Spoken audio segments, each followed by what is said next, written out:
नमस्कार दोस्तों। आज बात करेंगे पितृदोष के ऊपर।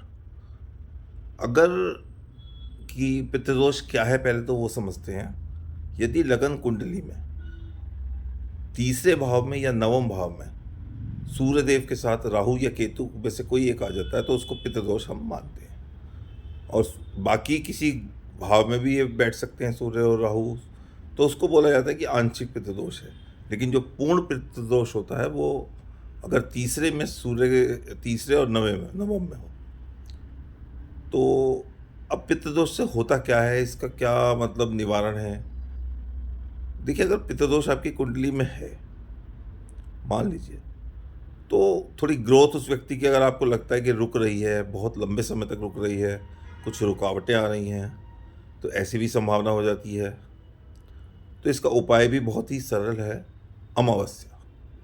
आप किसी भी अमावस्या को गरीब व्यक्ति को भोजन कराएं। शनिवार हो उस दिन तो और भी सोने पे सुहागा।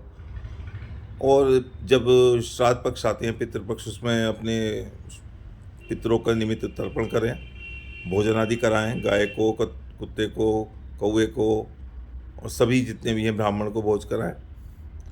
तो ये फिर धीरे धीरे से इसका कम हो जाता है।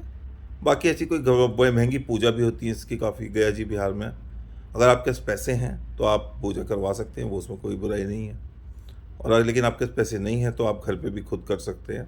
अमावस्या पे किसी ब्राह्मण को भोजन करा दिया, किसी गरीब व्यक्ति को भोजन करा दिया, या फिर पीपल के पेड़ पर दीपक जला के साथ परिक्रमा कर ली, तो वो भी पितृदोष से शांति होती है। अपने पितरों को याद कर लिया, कभी कभी उनके फोटो पर चरण स्पर्श करा और माथे पर लगा लिया, उनको मान सम्मान दो अपने पितरों को। ये इसका एक सामान्य सा उपाय है। तो और कुछ लोग कहते हैं सूर्य और शनि की युति वो पितृदोष में नहीं आती, क्योंकि कभी कभी सूर्यदेव अस्त भी कर देते हैं शनिदेव को। तो ये जानकारी पितृदोष से संबंधित थोड़ी माइन्यूट थी। डिटेल में आप अपनी जन्म कुंडली का विश्लेषण मुझसे करा सकते हैं, फ़ोन पर संपर्क कर सकते हैं। और इसी के साथ आपका दिन शुभ हो। आपका आने वाला समय, जो भी इस वीडियो को देख रहा है उसका आने वाला समय शुभ हो। मेरे बहुत बहुत शुभकामनाएं आपके साथ। धन्यवाद।